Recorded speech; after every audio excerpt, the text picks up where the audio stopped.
borrow an audience is the one that we don't do enough. And that is actually a lot easier than people think. And borrowing an audience could be a lot of things. I'm borrowing your audience right now. So right here, as we're sitting here on your show, I'm borrowing your listeners. They're hearing my voice for the first time. And so guesting on someone else's podcast is a great way to borrow an audience.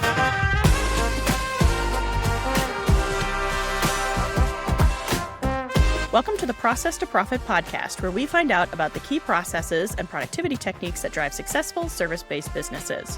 Whether you're just starting out or looking to scale, join us as we uncover practical strategies to streamline your operations and help you make more money by boosting your profitability. Let's get started. My guest today is Laura Sinclair. Laura believes that you and your business deserve to be seen. With over a decade of experience building digital marketing strategies for some of the world's biggest brands, Laura has dedicated her life's work to teaching women how to grow their businesses and take big leaps into their entrepreneurial dreams through her podcast, courses, and events. Laura went from corporate dropout to multi-six-figure business owner. Her journey ranges from public relations, sports marketing, sponsorship marketing, and social media management to nutrition coach, gym owner, women's event host, community builder, author, podcast host, investor, and CEO. He must be very busy. Laura is a mom of two, CEO of the boutique social media marketing agency, the LJ Society, and the host of This Mother Means Business podcast and community. Laura, thank you so much for being here today. Thanks so much for having me. Yeah, it is a mouthful, all of the things that you try to get into a bio. You're like, right? "Oh, I don't know. I'm going to have to cull some of it, I think." Well, but you don't want to lose any of your impressive things that you're doing. You don't want to, cut yourself down. So why don't you, obviously, I just read that very detailed bio, but why don't you tell us a little bit more about who you are, where you came from, and how you help people? Yeah. So my name's Laura Sinclair. I'm Canadian. So if anyone's wondering if I say sorry the wrong way or something like that, then you'll understand why. I'm a strategic business mentor for women. I work with a lot of moms. It was never really my plan when I started my business mentorship was to work with moms, but it just sort of became the way as I have a 7 and a 4-year-old. But my background is in corporate marketing and public relations, as you mentioned, and through, a series of events, as we all have in our lives, I found myself in entrepreneurship and running a brick and mortar business. And then the pandemic happened, and I had the absolute pleasure of moving my entire life into the internet and closing my brick and mortar. And I say pleasure as sarcastically because that was the whole thing. But now I have the true pleasure of building community around my brand, This Mother Means Business, and the podcast. And I have a community, and I mentor women one-on-one and in masterminds. And it's just beautiful, fun work. I love it. Yeah, it sounds like it. And so your passion is helping women be seen. How did you come to that? What I know that you said there was lots of twists and turns. So how did you end up there? Sure. Yeah. I think for me, when I think about the things that I want for women, it's to help them be seen, feel supported, and feel secure, right, in their business and the work that they're doing. And I think the desire to be seen sort of came from my own fear of being seen. I was a very rambunctious child. We can always go back to our youth when it comes to these things, but very rambunctious child who got told to, get in the box and cut that out. And so when I became an entrepreneur, getting in the box and cutting that out is not really an option, right? You really do have to embody your fullness and show up as exactly the way that you are to market your business and to grow and to make money the way that you want to make money. And so a lot of that was, from my own experience, having to unlearn the things that I learned in corporate and the things that I learned as a child. And then for me, how do I help women do the same? So it's from both the strategic perspective, right? Like, how do we actually get our businesses in front of more audiences so that we can have more people buying from us? But then also, how do we work through the elements of being seen that can feel really sticky? Yeah. And so let's dig into that a little bit. How, as someone who was also told to get in the box, how do we get out of the box again? How do we start digging through those really sticky elements? What's the beginning of the process look like? Yeah, I think it always begins with curiosity. And I am not a therapist and I'm not an expert in inner child work or anything like that, but I have done a lot of it. And I know that it always begins with curiosity. It begins with this moment of asking yourself, whose voice is that? Whose idea is it? Who's telling me that I can't do that or I'm not enough? Where does that come from? And starting to get curious about that. And then asking yourself questions like, what would make this more fun? what would I really like to do here? What would, if I was completely uninhibited, what would I do?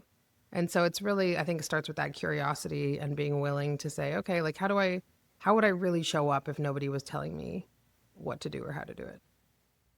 Yeah, and I think that that's can be really hard to kind of uncover, like, what do So you hard. actually want to do? Because there's so many people out there telling you what you should do and where you should be, and you should be on Instagram, and you should be on X, and you should be on Facebook, and you should be on TikTok. And so how do you help women sort of cut through all of the noise and Mm. figure out like where the fun is for them? Is it trial and error? Is it you have a, process for going through that? What does that look like? Yeah, I think it's both. It's both a little trial and error, both, um, what would feel fun for you, and then also the strategic piece, right? Like if you have a business and your core audience is hanging out on Instagram, but TikTok's really fun for you, then that's not going to work. And so a lot of it for me, because I work with moms, and moms I think are the busiest people ever. I mean, we're all busy, but when you're a mom and running a business and you have all the other things that life brings, there's a different level of busy. And so we don't have a lot of time to trial and error. We don't really have time to mess around or to spend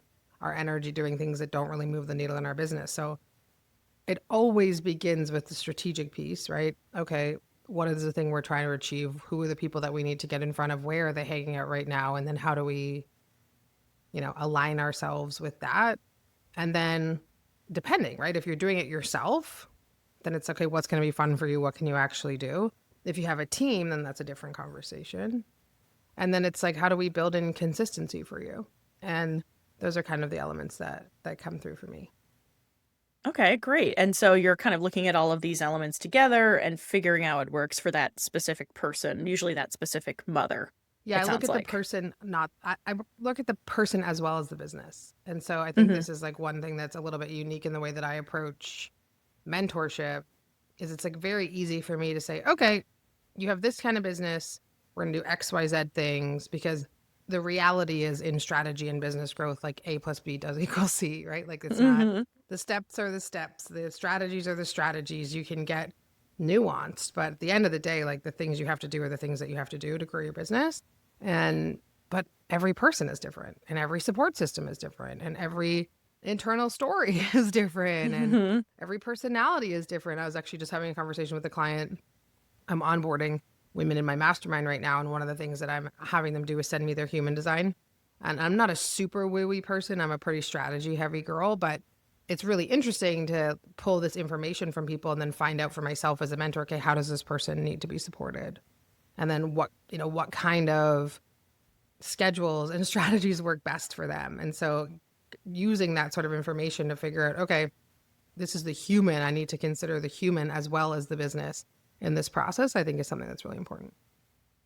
Yeah, and I think that so many people, so many of those gurus that we see online are Sure. all about the strategy. It's all about and it's one strategy. This is what worked for me, so this Yeah. is what I'm going to tell you to do.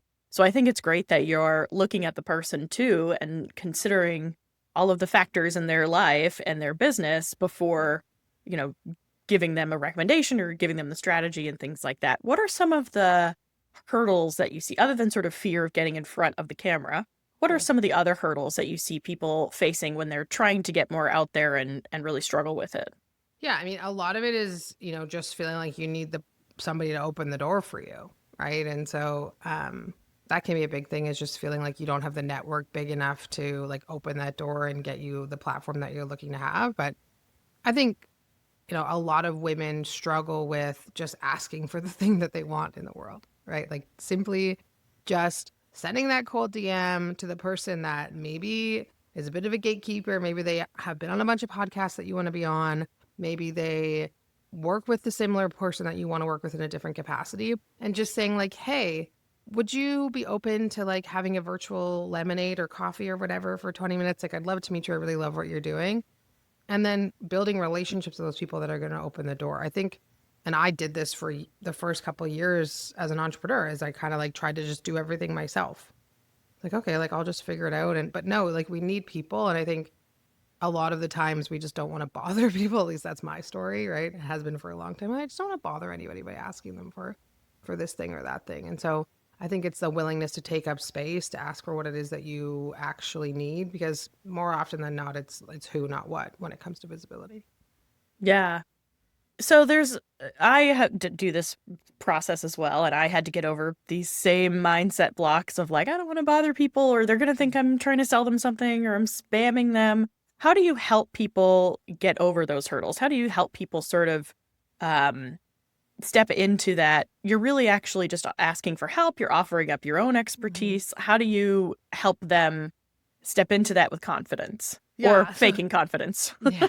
Well, yeah, it's not confidence that you need, it's bravery. I think that's like the first piece, Fair. right? Is like we often believe like, oh, I'm going to wait till I feel confident. Like that's never going to come. You literally just need that like 5 seconds of bravery that's going to be like, okay, I'm going to do it. I'm going to send it and I'm going to run away and cower or do whatever it is that you're going to do. But yeah, we so often mistake the need for confidence, but what it really is we just need to be brave for a moment. But one of the things that I'm quite good at is moving what is feeling into fact. And so when I'm talking to my clients about these moments, it's, a lot of the stuff that you actually just mentioned. It's that piece around like, okay, like what's the worst thing that can happen? And what's the best thing that can happen? And usually the worst thing that can happen is like they just ignore you. Or they say like, hey, no, not right now. Or, you get a, hey, don't you dare ever message me again. And then you're like, okay, never again that person. And that's fine, right? At the end of the day, like it doesn't mean anything about you.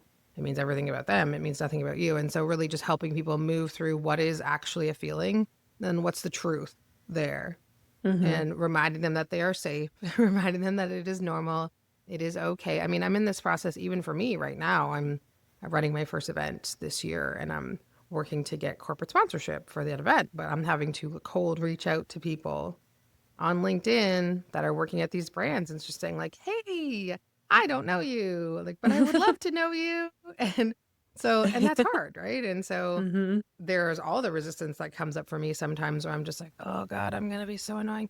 But then I remind myself that I this is my job. My job is to make this happen.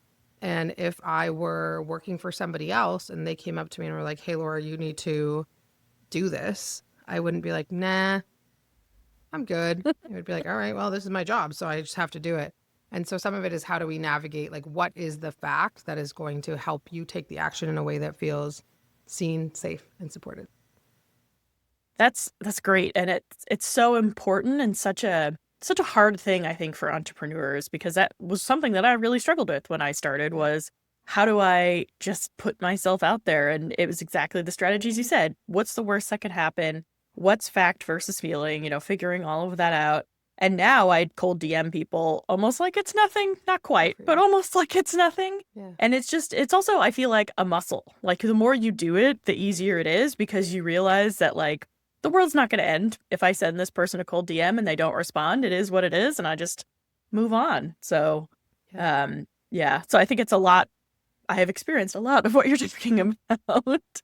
So, what are some ways that business owners can start getting in front of new people? So we touched a Yeah. little bit on social media, we've touched on cold DMs, but what are the different opportunities out there? There's so many. And the way that I like to sort of bucket it is actually in three B's. So we're going to get into a little process here.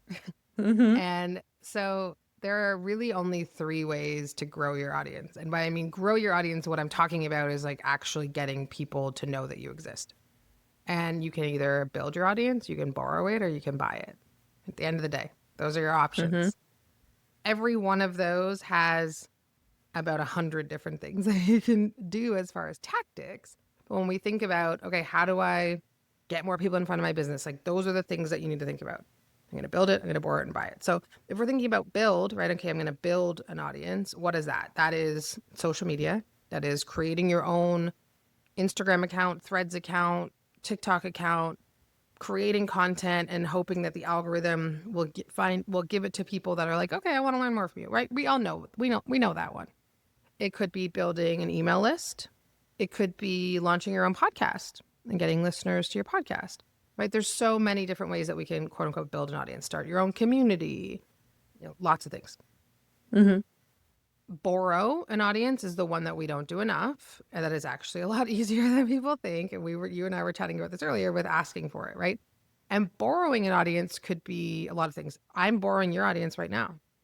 So right here, as we're sitting here on your show, I'm borrowing your listeners. They're hearing my voice for the first time. And so guesting on someone else's podcast is a great way to borrow an audience.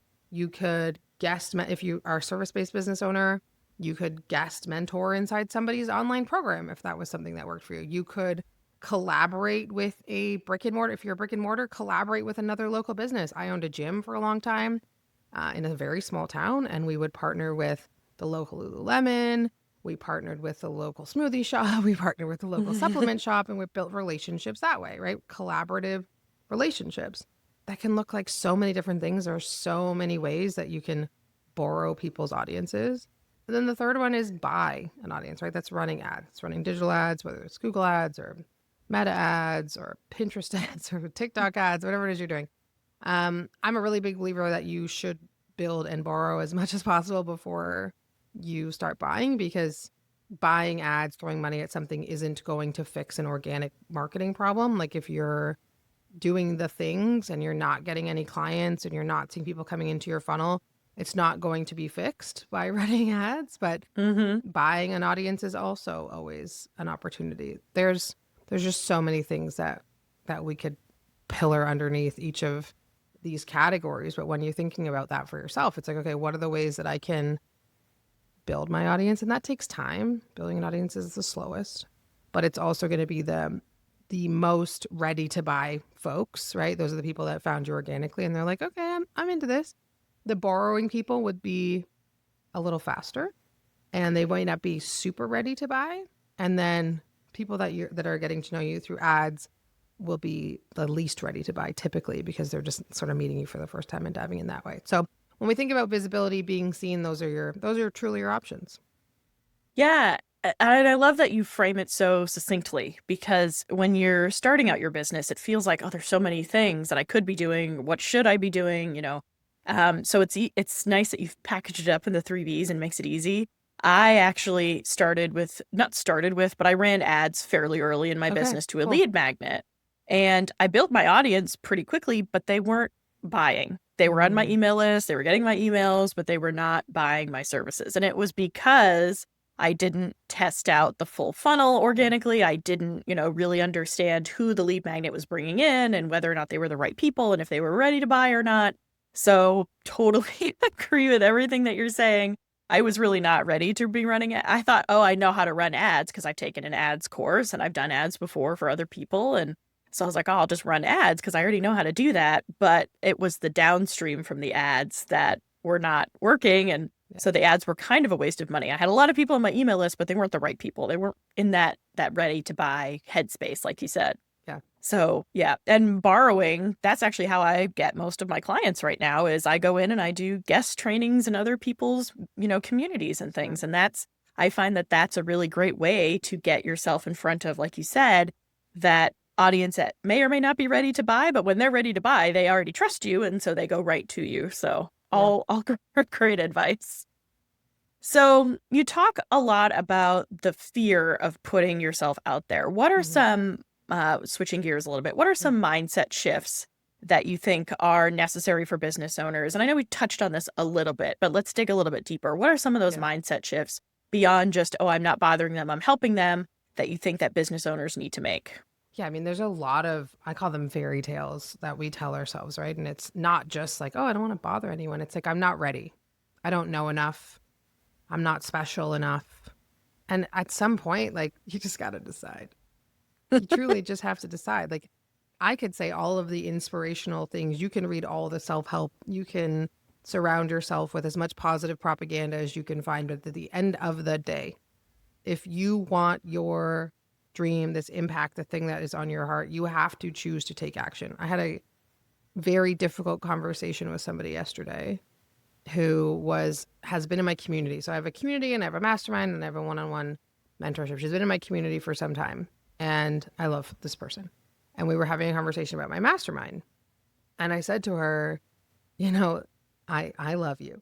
Just like always how I like to start things. And I do. I love everybody. But you want this growth in your business. There are these things that you want. She truly has a visibility issue in her business. Her offer is incredible. She's incredible at the work that she does. I've worked with her personally. She's fantastic. And more people need to know that she exists. But in order to get more people to know she exists, she has to start doing some things that she really doesn't want to do. And I've watched her not want to do them for, she's been in my community probably for 6 or 8 months. And so it's like getting into these programs where we talk about like some of the systems we need to put in place and some of the planning that we need to do and some of the intention and structure that we have to put around these things. And she's a very like woo-y person. And I watch her just be like, like I really struggle to wrap my head around this one. And I said to her very directly, I was like, I know that we want to we always say like, it's just not an alignment for me. But the reality is at some point you have to decide to get yourself into alignment with the thing that is required. And that's not something that I can do. It's not something any mentor will do for you. The choice is yours and you get to decide when you are ready. And I recommend that be today if you're waiting for you to be ready, because readiness is a choice. It is not a feeling. And so we truly have to say, okay, enough now. I'm going to do it. And if that's 5 seconds of bravery, then take it and run with it. But, I think we can, when we talk about mindset, yes, there's lots of work to do there, but two things can be true at once. We can be very afraid of something and do it anyway, because that is the choice that we are making. And I think for me, the people that I see that are most successful are the people that accept that. And I accept that. I do lots of things scared, but I do it anyway because I choose to be ready. Yeah, that's so powerful that being ready is a choice, because I do think that a lot of us think, I'll just know when I'm ready. I'll just know when it feels right. I'll just know that it's time. And I have experienced what you're telling me, what you're saying, in that, no, you just sometimes have to do it scared. So what are some tips or tricks that you can recommend to people to doing it scared? What do they just have to do it? Is there anything that they can do to kind of psych themselves up? Like what methods or hacks can they use to get to that point of readiness? Okay, I love that you've asked this question, because I think that like you're totally right. It's so easy to say, just do it scared. Okay, well, how do I do it scared? For me, I always have to say I have to enroll somebody else in my fear. And so that could be my partner, that could be my business mentor, that could be a friend. It could be, I just have to say it out loud. I find for me, if I'm not holding it all myself, it makes it a lot easier. So even just being like, hey, so I have to do this really scary thing. And, like I'm psyching myself out about it, and having somebody be like, you got this. You're fine. Or like, Laura, I can't believe you're scared about that, but okay. For some people that aren't entrepreneurs, sometimes my husband, when I tell him these things or I enroll him in my fear, he's just like, that is irrational. That is a super weird thing to be afraid of. And I'm like, you're right, it is. And so I think it's like it's the power of community, which is a huge piece of the work that I do with this Mother Means Business, and why the community even exists and why the podcast exists is really about, you don't have to be in this by yourself.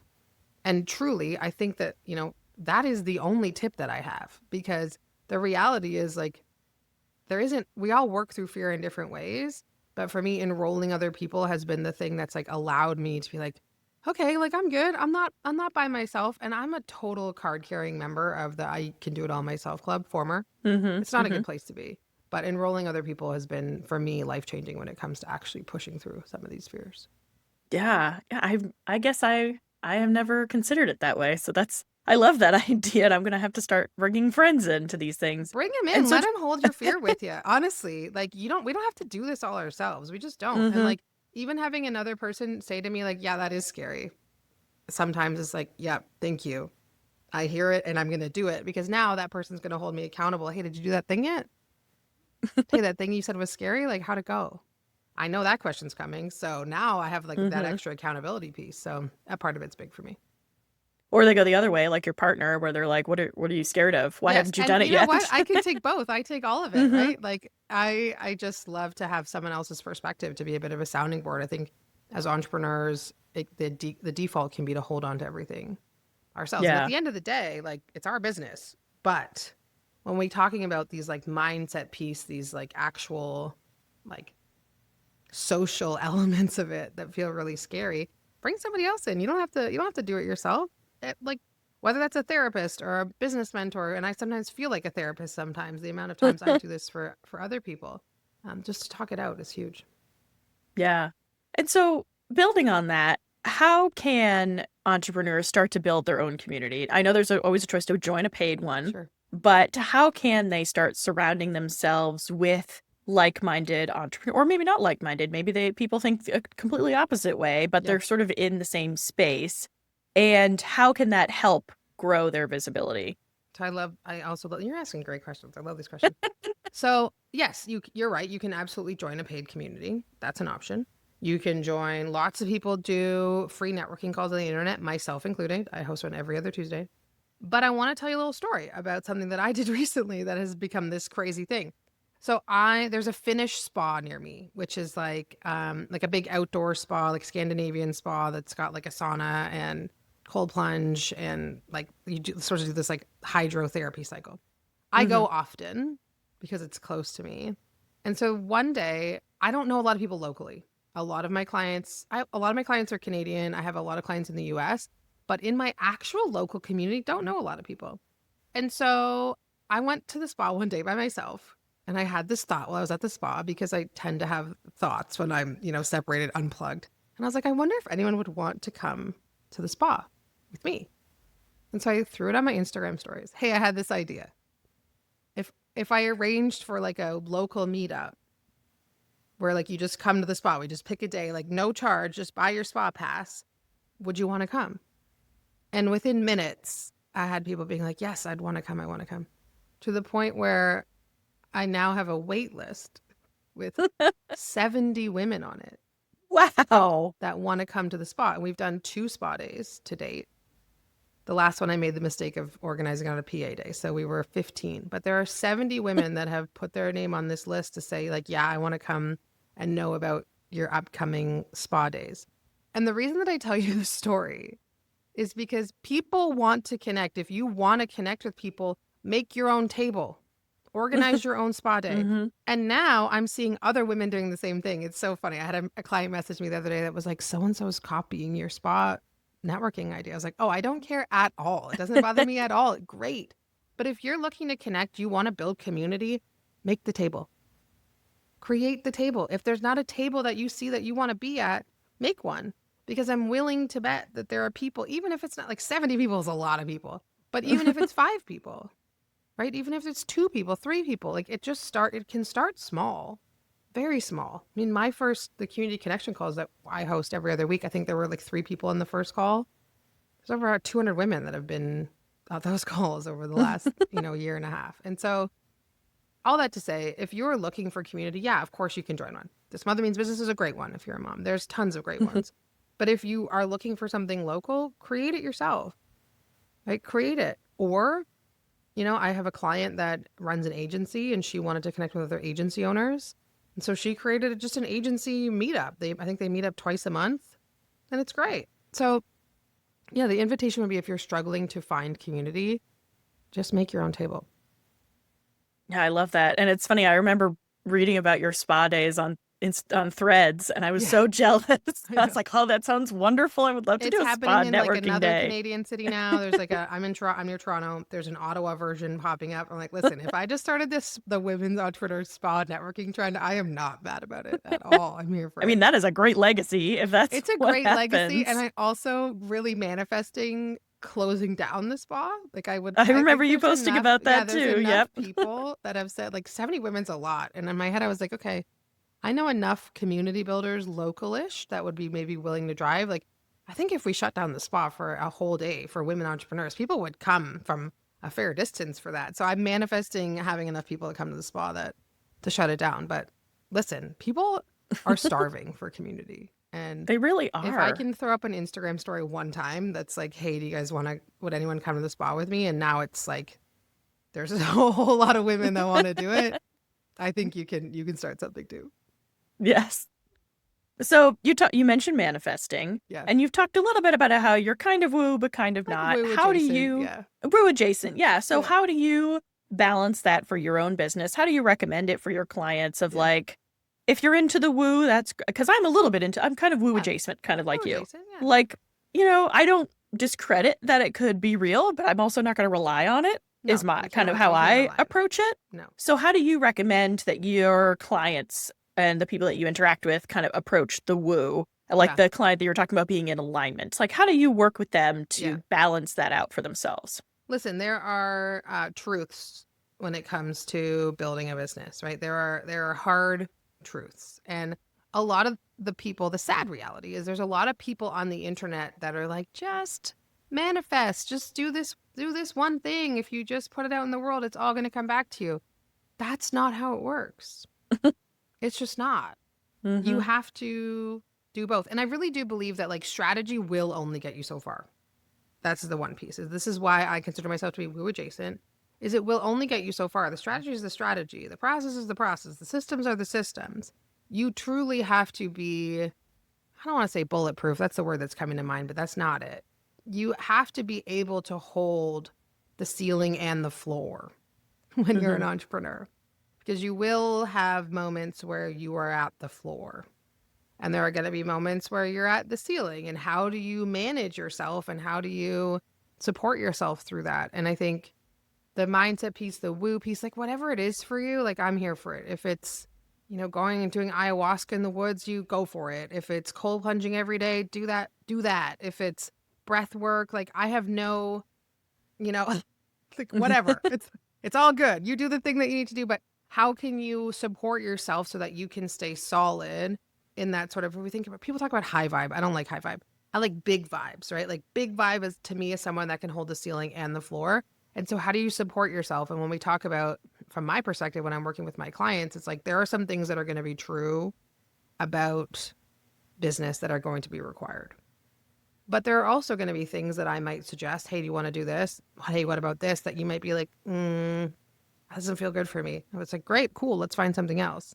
And so it's like, how do we find that balance between like what is actually foundational business and required, and then what is actually the right thing for you? And then how do we create support systems so that when that inevitable emotional roller coaster shows up, that you can stay as neutral as possible through it. Yeah. Yeah. I love that it's more of a support system and Yeah. less of your whole approach of like, you're not discrediting it, but you're not No. relying on it either at the same Listen, we time. need it. Mindset has been huge, like inner child work, breath work, cold plunge, whatever journeys we're going on. Like all of that has been super, super helpful for me in entrepreneurship. I mean, I've been an entrepreneur for a decade. I would have imploded if I hadn't have done the work, because I do believe that, entrepreneurship and motherhood are the two biggest personal development journeys you'll ever go on, if you allow them to be. And I'm a vastly different person than I was 10 years ago. And thank goodness for that. But I wouldn't be this way if I had just lived in strategy all the time. If I just lived in strategy all the time, I would have given up, I'm sure, long ago. Yeah. Well, Laura, thank you so much. I have one more question for you, Okay. but before we get to that, I want to thank you so much for being here today. Thanks for If having me. people want to reach out to you, what is the best way for them to do that? Yeah, so I love to hang out on Instagram. You mentioned Threads. Threads and Instagram are my favorite places, although Threads is surpassing Instagram. I like Threads so much more, but Same. I'm at It's Laura Sinclair. You can find me there if you want to learn more about what I'm doing at This Mother Means Business. You can go to thismothermeansbusiness.com. And do you have a free gift for our I do. audience today? I do have a free gift. Thank you for the reminder. I host a free help call, a free community help call. So we mentioned community. It is every other Tuesday at 10 a.m. Eastern time. We'll make sure that we get you the link so you can register for that. Come and hang out and get a sense of the vibes of the community, get some free help in your business. And listen, if you are a former card carrying or a current card carrying member of the I Can Do It All Myself Club, I hope I see you there.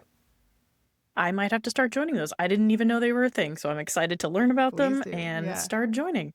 Well, again, thank you so much for being here. Final question. If someone listening or watching is thinking like, well, it's easy for you to say, just be more visible, Mhm. and they're just really struggling with it, what is that one first step that you would advise them on? Yeah. First thing I want you to know is it was hard for me too. I'm an introvert.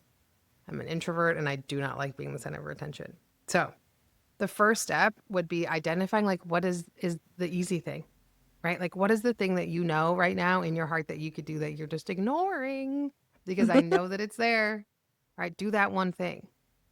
And then that thing becomes the next thing, right? But know that it was not easy for me at the beginning. I was terrified terrified. And it's truly reps. It's just practice. And so if you allow yourself to do that first thing, I promise it gets easier from there. Great advice. And yes, that first step, like I always say with the process as well, that first step is always the hardest one. And then it just gets easier. Repetition, practice, just like working out, it's a muscle. So thank you again so much for being here. I really enjoyed our conversation. And thank you all for listening or watching. And I will talk to you all again soon.